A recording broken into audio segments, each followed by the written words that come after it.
Hey guys, welcome back to another YouTube video. First entry కాగానే beautiful లొకేషన్తో దిగినామండి. Rishikesh అన్నమాట. మేము దిగినాం ఇప్పుడు రిషికేష్ కానీ వచ్చి దిగినామండి. టిఫిన్ కానీ ఎతుకుతా ఉన్నాము, షాపులో ఎతుకుతా ఉన్నాము అన్నమాట. ఉత్తరాఖండ్ ఎంట్రీ అయితే చాలండి, మన ఆంధ్ర ఫుడ్ అనేది దాని గురించి మర్చిపోవాలన్నమాట. ఇక్కడ ఏది దొరుకుతుందో అది తినేసి వెళ్తూ ఉండాల. ఎక్కడ చూసినా ఆలు పరాటాలు, మ్యాంగీలే, అది తినుకొని వెళ్ళాలి మనం. పరాటా ఏ కితనీ को बराबर हो जाता पहाड़ एरिया फर्स्ट ఠీక్ బాయ్. ఒక మనిషికి వచ్చేసి ఒక పరాటా రెడీ అయిపోతుంది తినేకి. ఇక్కడ ఫుల్గా తినేయచ్చంట. మీరు కూడా కేదార్నాథ్ రావాలనుకున్నారా? ఫస్ట్ మీరు చుట్టుపక్కల ఎక్కడ ఉన్నా సరే కరెక్ట్గా ఫస్ట్ మీరు వచ్చి ఢిల్లీ రీచ్ అవ్వాలా. ఢిల్లీ నుంచి హరిద్వార్ బుక్ చేసుకొని అక్కడి నుంచి స్టార్ట్ అవ్వాలన్నమాట. 200 కిలోమీటర్ ఉంటుంది. ఒక నైట్ జర్నీ పడుతుంది. అక్కడి నుంచి రిషికేష్ అనేది వచ్చి రీచ్ అవ్వాలి. అక్కడి నుంచే మనకి బస్సులు అనేది దొరుకుతుంది సోన్ప్రయాగ్కి.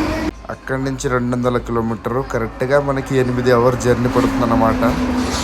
ఆ 200 కిలోమీటర్లే మన లైఫ్కి చాలా పెద్ద మెమొరీఫుల్ జర్నీ అన్నమాట. రిషికేష్ నుంచి బస్సు ఎక్కెక్కైతే వెళ్తా ఉన్నాం అనమాట. టికెట్లు అన్నీ బుకింగ్ అయిపోయినాయి. వాటర్ బాటిల్ తీసుకుంటూ వెళ్తున్నాడు మా ఫ్రెండ్ అనేది. అక్కడ ఉందే బస్సు, అదే మాది బస్సు బుకింగ్ అయింది. బస్సు అనేది బుకింగ్ చేసినాం అనమాట. బుకింగ్ అయిపోయింది. అంతా లగేజ్ మొత్తం పైన పెట్టేసినాం అనమాట. ఇంకా 200 కిలోమీటర్ దీంట్లో ట్రావెల్ చేయాలి. అందుకే భోజనం ఈడే పార్సల్ కట్టించుకునేసినాం. రిషికేష్ నుంచి సోన్ప్రయాగ్ అయితే బయలుదేరేసినామండి. వెళ్ళే దారిలో చూడండి వ్యూ అనేది ఎలా ఉందో. 2 కొండలు అయితే చీలించి ఆ మధ్య నుంచి రోడ్ తీసినారు. రోడ్ అయితే చాలా భయంకరంగా ఉందండి.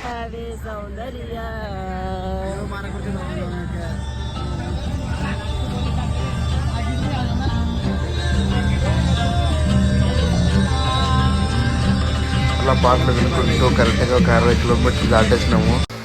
రిషికేష్ నుంచి కరెక్ట్గా ఒక 70 కిలోమీటర్ దాటంగానే కరెక్ట్గా అయితే మనకైతే అలకనంద అనేది రివర్ కనిపించిందండి. రోడ్ అయితే చాలా అంటే చాలా భయంకరంగా ఉంటే చుక్కలు కనిపించింది అనుకోండి మాకైతే. అసలు కరెక్ట్గా అంత దూరం వెళ్ళాక అక్కడ వెళ్ళగానే ముందర ఏదో డాబా కాడ ఆపినాడు బండి. ఏక్ నంబర్ అన్లిమిటెడ్ వాష్రూమ్.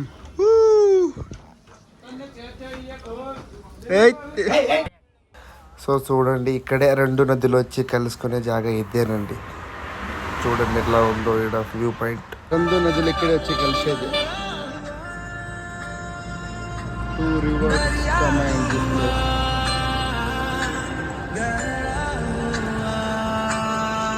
80 కిలోమీటర్ దాటినాక ఫస్ట్ శివుని విగ్రహం. వెళ్తా ఫుల్ అయితే వాతావరణం ఫుల్ చేంజ్ అయిపోయింది. ఫుల్ కోల్డ్ అయిపోయింది అనమాట. మంచు కొండలు దగ్గర వచ్చేసినాము. చూడండి ఎంత బాగుందో వ్యూ. రోడ్ అయితే ఫుల్ జామ్ అయిపోయింది. బస్ దిగేసినాము. మా నడక అయితే సోన్ప్రయాగ్ అయితే స్టార్ట్ అయిపోయినామండి.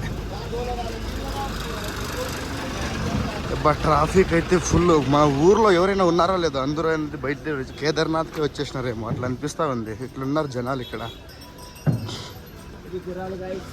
గుర్రాలు గైస్, ఇదే గుర్రాల్లో గుడి కాడ ఇడిచిపెట్టడానికి. ఈ పక్క అనేది హెలికాప్టర్లు అనేది మేము డైలీ స్ప్లెండర్ ప్లస్ బైక్ అట్లా యూజ్ చేస్తాం. అట్లా యూజ్ చేస్తున్నారు గైస్ అందరూ హెలికాప్టర్స్ ఇక్కడ. మరిన్ని అప్డేట్ కోసము వీడియో చూస్తూ ఉండండి. ఇంకా ముందర సోన్ప్రయాగ్ వెళ్ళిన తర్వాత నీకు అప్డేట్ ఇస్తానండి, ఓకేనా? ఇక్కడ అనేది సేమ్ మన ఊర్లో లేదు గైస్. సేమ్ మన ఇండియా కాకుండా ఫారిన్ ఊరు ఎట్లా ఉంటుంది అట్లుంది గైస్ ఊరు మొత్తం అనేది.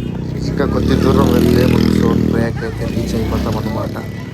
ఫుల్ అలసిపోయినాం. ఒకటి కానీ కట్లు కానీ ఏం కానీ తీసుకోవాలంటే ఫుల్ ఇక్కడ అనేది కాస్ట్లీ అన్నమాట. కట్లు కూడా అమ్ముతా ఉన్నారు. స్ట్రిక్కింగ్ గుట్టు పైన గుట్టెక్కి కానీ కట్లు కూడా అమ్ముతున్నారు అన్నమాట. స్టార్ట్ ఇక్కడి నుంచి మన యాత్ర. సోన్ప్రయాగ్ అనేది వచ్చేసినాము.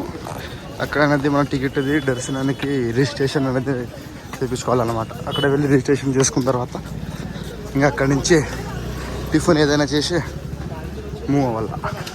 ప్రయాగ్ అయితే వచ్చేసినామండి. ఇదే రిజిస్ట్రేషన్ చేసుకోవాలా. క్రౌడ్ మాత్రం సన్నగా లేదండి. క్రౌడ్ తక్కువ లేదు జనాలు అనేది. చూడండి వస్తూనే ఉంది, గాడీలో వస్తూనే ఉన్నాయి, జనాలు కూడా వస్తూనే ఉన్నారు. ప్రయాగ్ పార్కింగ్ చేసే లోహా పార్కింగ్ అంటారు దీన్ని. ఇక్కడ రిజిస్ట్రేషన్ చేసుకోవడానికి ఆఫీస్ అనేది వెతుకుతూ ఉన్నాము. రిజిస్ట్రేషన్ చేసుకుని ఇక్కడి నుంచి అయితే కాలినడక స్టార్ట్ చేసి మనం సొంతం వెహికల్ తెచ్చిన ఈడే పార్కింగ్ చేసేసి వెళ్ళారు. ఈ స్టేషన్ క్యూకి అయితే వచ్చేసినాం. ఇప్పుడు వెళ్తా ఉన్నాము. ఓ అబ్బా, ఇక్కడే అన్నమాట రిజిస్ట్రేషన్ చేసుకోవడానికి. సేమ్ ప్రయాగ్ అన్నమాట ఇది. ఇక్కడి నుంచి గోరికొనికి వెళ్తే అక్కడ ఫుల్ చలి ఉంటుంది. ఓం నమ శివాయ, ఓం నమ శివాయ.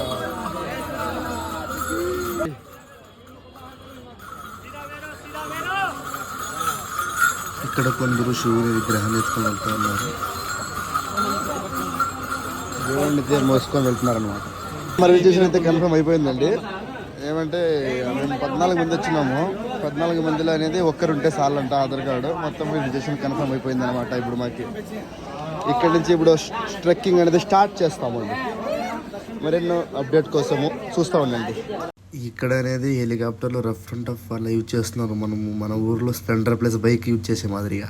ఇక్కడ ఉండే జనాలు అనేది ఫుల్ కష్టపడతారు అనమాట. చూడండి, మేము ఈ చిన్న చిన్న బ్యాగ్ వేసుకుపోయాకే వీళ్ళంతా ఏడుస్తూ ఉన్నారు. అంత పెద్ద మోపు వేసుకొని అంత దూరం వెళ్ళాలంటే hands up.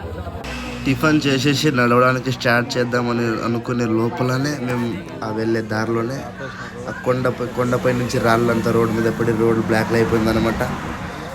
Full road black అయిపోయింది. అంతా జనాలు పోయేది ఆపేసినారు. రోడ్ అయితే జామ్ అయిపోయిందంట. పైకి గుడికి ఎక్కేది రావు పెట్టట్లేదు. రిటర్న్ వచ్చేస్తా ఉన్నారు. రూమ్ తీసుకున్నామని మేము ఇక్కడ రూమ్ బుక్ చేస్తున్నాం అన్నమాట. ఫుల్ జనాలు ఎక్కువ, క్రౌడ్ ఎక్కువ. ఇంట్లో ఎవరు ఉండకుండా అందరూ ఎక్కడున్న వాళ్ళు అందరూ కేదార్నాథ్కి ఏమో వచ్చేసినారండి. అంతమంది ఉన్నారన్నమాట చూడడానికి. వెళ్ళడానికి పోవడానికి జాగ లేకుండా అయిపోయింది. అంత ట్రాఫిక్ జామ్ అయిపోయిందండి అక్కడ. ప్రయాగ్ నుంచి గోరికొండకి అనేది చిన్న జీప్లో అనేది వెళ్ళాలన్నమాట. జీప్ అనేది బుక్ చేసుకొని వెళ్తాను. ఆ జీప్ వెళ్ళడానికి కూడా దావ లేకుండా ఫుల్ ట్రాఫిక్ అయిపోయిందండి. ఆ జీప్ కూడా దిగేసి అక్కడి నుంచి నడుచుకుంటూ అయితే వెళ్తా ఉన్నాం అన్నమాట. గోరికొండకి అయితే వెళ్తున్నాం. ఫ్రూట్స్ తినేసి కొద్దిగా తీసుకొని తినేసి స్టార్ట్ అయిపోయినాం. ఇంకైతే స్టార్ట్ అయిపోయినామండి. వస్తున్నారు ఫ్రెండ్ వాళ్ళందరూ. ఇట్లుందన్నమాట రోడ్. గుర్రాలకు తీసుకుపోతే 6K అంట.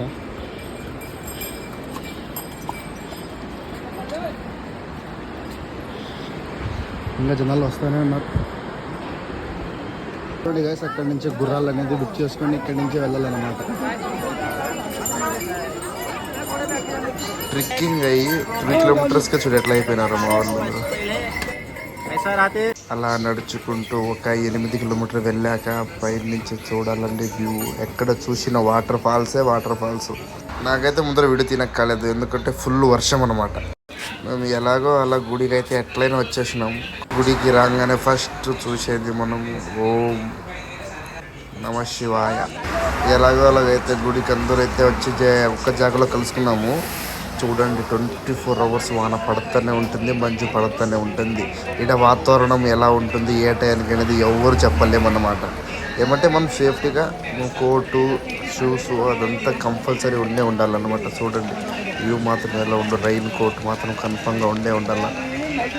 చూడు, ఇక్కడి నుంచే దర్శనానికి క్యూ అనేది స్టార్ట్.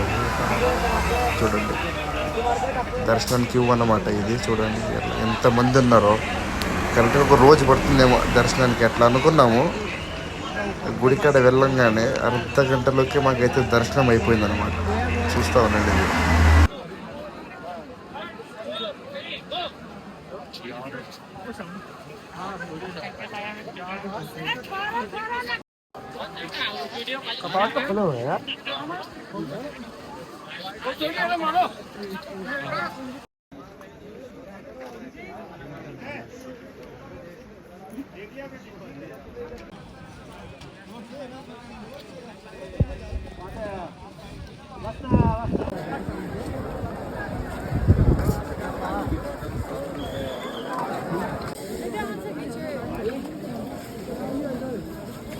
దర్శనానికి మంచి కాల్ చేస్తున్నామంటే క్యూలోనే ఎక్కి ఇబ్బంది అయిపోయిందండి.